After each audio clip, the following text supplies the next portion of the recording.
to debate 2. The Karnataka elections are just 6 days away and the Congress is finding itself in a fix when it comes to the backlash over its vow to ban the Bajrang Dal.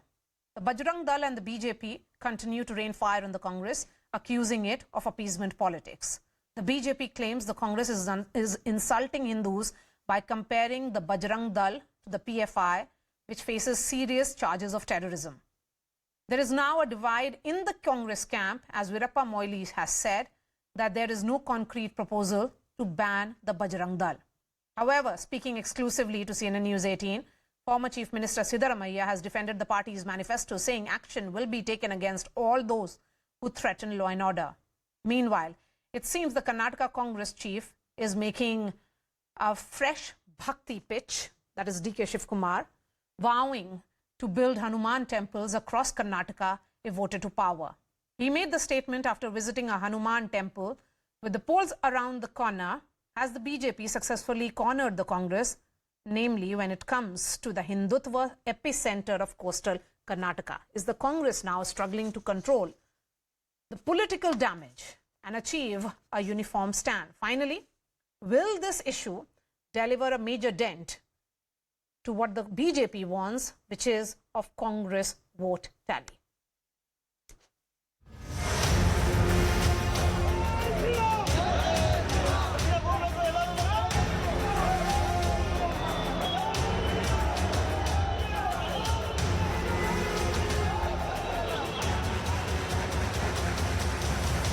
We have no proposal to ban Bajrang Dal.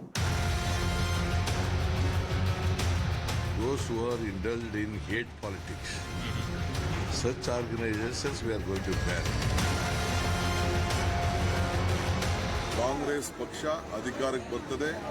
ವಿಶೇಷವಾಗಿ ಅಂಜಾದ್ರಿ ಏನು ದೇವಸ್ಥಾನದ ರಾಮ ಹುಟ್ಟಿದಂಥ ಎಲ್ಲ ಸ್ಥಳಗಳು ಕೂಡ ನಮ್ಮ ರಾಜ್ಯದಲ್ಲಿ ಅವ್ರು ಯಾರು ಹೇಳಿದ್ರು ರಾಮನ ದೇವಸ್ಥಾನ ಕಟ್ಬಿಡ್ತೀವಿ Rama. For the sake of election, you will take one stand, but the states where you are in power, there you will not take any action.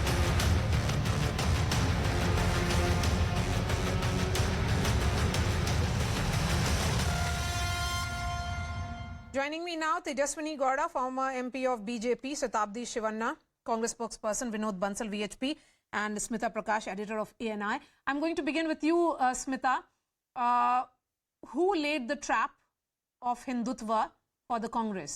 You know, first you have the personal attack against the Prime Minister that comes from Mallikarjun Kharge, then his son takes it further, and now this Bajrang Dal in the party manifesto.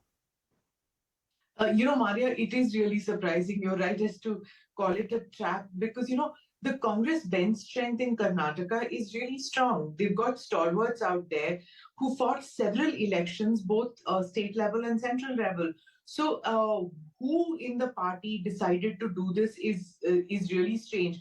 And considering the fact that the Congress manifesto came, if I'm not mistaken, a day later after the BJP manifesto. So they had time enough to recalibrate if there were any loopholes, if there was any plugging to be done, if there were any stops to be pulled. They could have done all that. They had enough time, and in spite of that, they did something like this. And I think the prudent thing would have been if they did have to mention any kind of crackdown on fascist organizations, so-called fascist organizations, they could have just left it unnamed. The prudent thing would have been to do that. Now, obviously, on the ground, the BJP is taking full advantage of that. The people in the ground from the party are saying that this is because the SDPI or the PFI has inserted this into the Congress manifesto as something of a quid pro quo, because in some places the SDPI is campaigning for the Congress. Earlier, the SDPI had said that they will they will contest in 100 seats. They reduced it to 16, and many of them are going door to door, especially in coastal Karnataka, southern Karnataka regions, in Mangaluru and the others, that asking for the Congress asking for votes for the Congress. So many on the ground in the BJP are saying that this is SDPI has got this inserted, and the Congress, out of a sense of gratitude for the campaigning on the ground which is being done by the SDPI, has inserted this. It might be a little far-fetched, but remember, Maria, you're just talking about less than a week before polling date. So any small opening, zara sa bhi agar aap आधा inch दे दो, तो there will be the other political parties going to take a complete advantage of this. So they obviously, the BJP was looking for something, and what the reports are that they were playing catch up to the Congress. The situation on the ground was that the Bombay government had not delivered on what it was expected to do, and the people were dissatisfied with it. So the BJP was looking for the Achilles heel, and they seem to have found it with this it was actually just a faux pas. And now you have DK Shivakumar going to Anjaneya temple, you have Priyanka Gandhi going there, and you have Veerappa Moily saying that there is no, that there is no thought that has gone into it. No, Maria, the S.A. Ahmed of the Congress legal cell, he has filed a complaint with the Election Commission of India saying that in the BJP campaign, the PM is using Hindu gods and goddesses to seek votes, and his road shows are causing problems to the common people. He's using Hindu gods and goddesses. Sure enough, Maria, tomorrow it's going to make its way into the speeches of either Mr. Modi or else any of them, that taking the name of Hindu gods and goddesses is something which is non-acceptable to the Congress. This is something 100% the BJP will pick up tomorrow. So you have one self-goal after another. I mean, and why would you have leaders who are also divided on the issue of Bajrang Dal? I mean, the point here is that you realize that this is a potential issue which has created this furor. Then everybody should be united, at least optics-wise, not give these sound bites. Why didn't you take advice of Mr. Veerappa Moily? Shatabdish,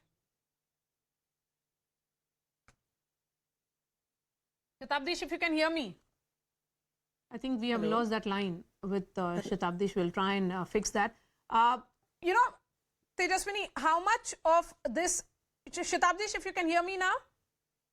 Yes, I can. Yes. I can. So why is there a difference of opinion on the issue of Bajrang Dal? At least you could have, presented a united front that on this issue everybody is united. You are playing on a pitch which is advantage BJP, and you are seeing this one day after the other. Now the election is being fought on the issue of Bajrang Dal. Number one, how can one moment, ma'am. Shivanna. Shatabdish. Hello. Shatabdish, yes, go ahead. Okay. I believe that is a question for, and thank you, Maria, for having me on your show. Firstly, I would like to start off by saying the Congress has put forth a comprehensive, well-rounded, holistic, 62-page long manifesto that talks about crucial issues concerning the people of Karnataka. Now, the manifesto includes commitments to provide credible governance and administration, equal law and justice, regional, rural and urban development, wealth creation, industry and commerce, and many other things. But the Bharatiya Janata Party has successfully reduced the political discourse of these elections to Bajrang Dal. So you are essentially accepting that they have successfully reduced. The question is, why did you include it in the first place? And I would agree with Smita, if you have to ban an organization that you think is fascist, then why name that organization? Or if you were to come to power, you could have done it after that. Why talk about it as an election manifesto? How does it benefit the Congress electorally? Can I please finish? Go ahead. Now, the BJP's underhanded tactics to deliberately distract the people of Karnataka from real issues are finally exposed. Now, the BJP's response, it is concerning, Maria, and the BJP's response to the Congress party's commitment to take firm and decisive action against organizations or individuals that indulge in spreading hate on the grounds of religion and caste is concerning. The BJP's irk on the mere mention of Bajrang Dal, a fringe group with a long list of pending criminal cases against them, makes me question their stance on peaceful coexistence of communities in our society. Now, in fact, Maria, discussing discussing these fringe organizations, especially on national television, and giving them unwanted publicity as opposed to addressing real issues is ridiculous, and it is a Okay, disservice but then you accept that there was a mistake in the Congress manifesto. That you managed to divert it from the content of your 62 pages by mentioning it. लिखने की क्या जरूरत थी, Tejaswini? I mean, you are not Tejaswini. You know, the question is that is being raised by Satabdish, that you did not go through all those 62 pages. You are stuck up on that one paragraph. Maria, they took 60 years to promise. That's why Modi ji said, you know, इनका guarantee के लिए guarantee देना कौन है? ये सब warranty खत्म हो गया, like, you know, means they have taken lot of 6 decades. People have seen that they were unable to give the toilets, they were unable to give the safe drinking water, they were unable to give the infrastructure, they were unable to bring industries, they were unable to take the India into the global forum. So what all India is seeing today, Modi ji made the 5th, largest economy in the world in spite of COVID, in spite of lot of floods and natural calamities. People are seeing Karnataka is welfare state.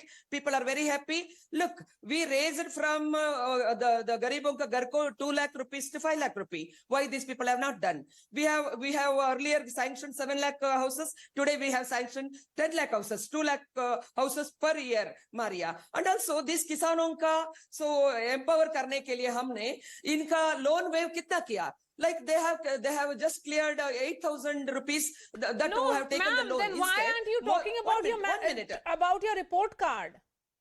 You are also repeatedly talking about Bajrang Dal because you realize that Vinod Bansal and his entire, all the groups will now be united and they'll be fighting this battle for you. Vinod ji, क्या बोलिएगा कांग्रेस को? Thank you. To appease Muslim votes, Congress badly need this polarization. We do not. This Bajrang Okay, so you are saying that the Congress tried to polarize. Okay. So now that the Congress is trying to polarize, Vinod Bansal ji. Competition between JDS and Congress. Maria ji, this is not the first time when the Congress anti-Hindu, the face has been exposed. You see, when the anti-cow slaughter bill was placed before the assembly, उस समय इनके कांग्रेस के leader ने क्या कहा था पता है आपको? उन्होंने कहा था ये तो हमारे खाने के अधिकार को छीनने जैसा है. बहुत सारे लोग जो है बीफ खाते हैं क्योंकि उसमें प्रोटीन सस्ता साधन है. ये तो है कांग्रेस का चाल चरित्र चेहरा. आपने देखा हो केरल के अंदर जिस तरह से एक बछड़े को काट करके उसके सिर को हिला करके और कांग्रेसियों ने कहा था ये खाने का हमारा अधिकार है. और आज ये कह रहे हैं कि हिंदू हैं हम और ये हनुमान जी के मंदिर में जाकर मत्था टेक रहे हैं. अरे हनुमान जी इनको कभी माफ नहीं करेंगे. ये कांग्रेस का जनाजा कर्नाटक से निकलने वाला है. ये this will become the last nail of their coffin. Okay, Shatabdish, respond to what Vinod Bansal is saying. Let's have Shatabdish in this window, please. Sometime without interjection. Yes. Now, my first point being the organizations, these fringe organizations with criminal record and disruptive activity. आप बताइए कि आखिरकार आपने assembly में इसको विरोध किया था कि नहीं किया था? आपने असेंबली में गौ हत्या विरोधी कानून का विरोध किया था कि नहीं किया था? आपके नेता ने क्या कहा था? बीफ खाना हमारा अधिकार है. लोगों का निवाला छिन जाएगा. और आप अभी कहते हो हम हिंदू हैं. आप ये हिंदू होने का ये सर्टिफिकेट आपका? क्या आपको बजरंगबली के माथा में मंदिर में जाके मत्था टेकने का अधिकार है? People of the Karnataka will never forget you. आपका हिंदुद्रोही चेहरा एक्सपोज हो चुका. No more get any vote from the people of Karnataka. Anti-Hindu connector आपका एक्सपोज हो चुका. आप देखिए बजरंग दल जैसा संगठन जिसको आप इतने एलिगेशन लगा रहे हो, वो एलिगेशन सारे कांग्रेस शासित राज्यों में लगे हैं. और कांग्रेस के नेता तो कई एक्सपोज क्रिमिनल कॉन्स्पिरेसी के अंदर विक्टिम सजा मिल चुकी. 1984 के सिख राइट में क्या कहना है आपका? बताइए ना. दिल्ली के It is an insult to Lord Hanuman himself, and the Prime Minister should have known better. No. The question is why is the Congress party and your Karnataka Pradesh Congress Committee Chief, Mr. DK Shivakumar, doing damage control? If you feel that this is something that you are against, and as ideologically, then why is this confusion? In fact, Mr. DK Shivakumar has said that he will be building Hanuman temples. So you realize that there is a potential damage because of these the Bajrang Dal promise in the entire manifesto. problem. Court के ऊपर जनेऊ दिखाने का तो साहब वो नाटक कर रहे हैं. Bajrang Dal ban won't stand. It is not an organization. They don't have any membership. They don't have office. They don't have any bank account. Maria, at least some basic work they must do. There is no backlash. Nobody convicted. Nobody convicted so far. So who will you ban? They were imagining. So if there is to no polarize. organization according to Tejaswini, there is no organization, there is no member, there is no office, then who is Shatabdi going to ban? Maria? I mean, who will you Maria? ban? Who will the Congress party ban?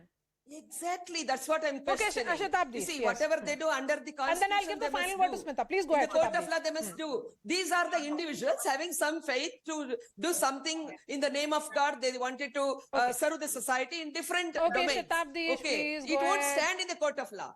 Without any interjection, please. Now, see, to respond on Shri Shivakumar's actions, we start our political rally or political campaigns from temples itself. We are not anti-Hindu. And to equate Bajrang Bali, Lord Hanuman, to that with an organization filled with goons with sticks who indulge in vandalism and violence is abhorrent, Maria. It is ridiculous, and it is an insult to my devotion in Lord Hanuman. It is an insult to Lord Hanuman himself, and it does not merit any further comment from the Congress party. We started, Sri Siddhamaraji started his election campaign from Mysore before the divine, Sri Chamundeshwari. We go to temples on a regular basis. Don't try to draw this parallel between Bajrang Bali and Bajrang Dal and create confusion amongst the people of Karnataka. And, the people of Karnataka are not foolish. And they will respond to the Bharatiya Janata Party and all these fringe organizations that try to spread hate on the grounds of religion. What about Sri Ramasena? In the name of their own faith and God, they can do anything. So, you see, India is the only land for Hindus. In the whole universe, you cannot question our existence. Nobody can question our Asmita. Constitution, under this, right to practice the religion, Article 25 to 28, it has been given to follow faith, preach. As long as it won't challenge the harmony and the public order, nobody can question that too in the land where this is the only land for Hindus. Nobody can. We have never grabbed anybody's land. We have never disturbed anybody. We are the most peace-loving people. Why are they targeting Hindus always? Just to get the votes? Okay, see, just spread your place before your report card and ask the vote. Smita, you are from Karnataka. I remember meeting you in the last elections when we were covering the Karnataka elections last time around. Smita, what is changing, particularly in the last 1 week, from personal attack against the Prime Minister to this entire Hindutva narrative that we are seeing in Karnataka? From what was seen as Advantage Congress 2 weeks back is now a contest in Karnataka. So the only thing, what I see is that, in the days just before polling, when it's less than a week, then every political party tries to take advantage of a chink in the armor. And that happens in every Karnataka election. But just before the election goes, just a few days before the election, everything else goes on hold. And it becomes this, even in the last election one saw, that it just becomes emotive issues come up to the fore. And here it was like there was nothing which was coming up. And, it was like one was waiting to see ki ho kya raha hai? Why is it not happening, which happens in every election. And sure enough, we were wondering ki election ho raha hai ya nahi. Now the election is happening. Yeah, the BJP was reacting to what the Congress did. It's not as if the BJP did anything. It was the Congress. And see, no one is, I don't want to get into this argument as to who is a better Hindu, who doesn't have right to be called a Hindu, befitting, not befitting. That's all ridiculous. What I'm saying is that, just because an outfit's name has the name of Bajrang, it doesn't absolve it of any political or social crimes. If they have done a crime, then they have to face the law for it. But at the same time, the prudent thing would have been not to name it. And the Congress, I don't understand why it always does this, that just when it's about to win, there is some self-goal that it commits. And here it is that it has done this. Now, it will be really difficult for them to backtrack on this. And you can see it, like you showed, DK Shivakumar going and praying at the Anjaneya temple. So it could be coincidence, it could not be, it could be that they go to Chamundeshwari temple every time. Everybody does that. The other thing which one has to notice, Maria, which this time, as opposed to the last time, is that Devagowda is nowhere in the scene. That's Quietly, the JDS is doing what they always do, and nobody pays much attention to it, but he does his thing. HD Kumaraswamy has come of age. He's come out of the shadows of his father, quite like what Akhilesh was doing when he came out of the shadows of Mulayam. And here he is, he's doing his thing, and one has to pay attention to see how much he's able to grab his own votes without getting into this, this muckraking which is being done by the two national parties. So you are of the opinion that the third player is, because it has a captive vote bank, is very much an important player. And now that, many are saying that this could be part of Congress party strategy because they have managed to convert what was a triangular contest into a bipolar one. Smita? Are you asking me? Yes. Who, Maria? Twice. Yes, Smita, go ahead. Sorry. Is that question to me? Yes, that's a question to you. To me, okay. Maria, you see, there is a big fight between JDS and that's a question to Congress Smita Prakash, because that requires analysis. Go ahead, Smita. Yeah. So yes, to most of us, it would seem that as compared to last time, this time it's a bipolar contest between the two national parties, and they're going one-on-one.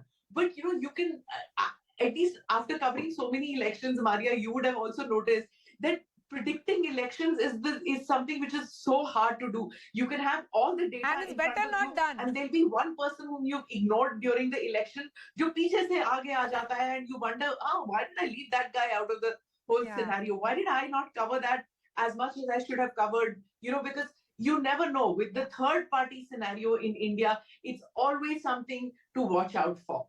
All right. Smita Prakash, I appreciate your time. Vinod Bansal, Shatabdish and Tejaswini. We're slipping into a short break. Up next, Manipur remains on the edge in the wake of violent protests in Imphal. We'll get you the latest from the ground. Stay with us.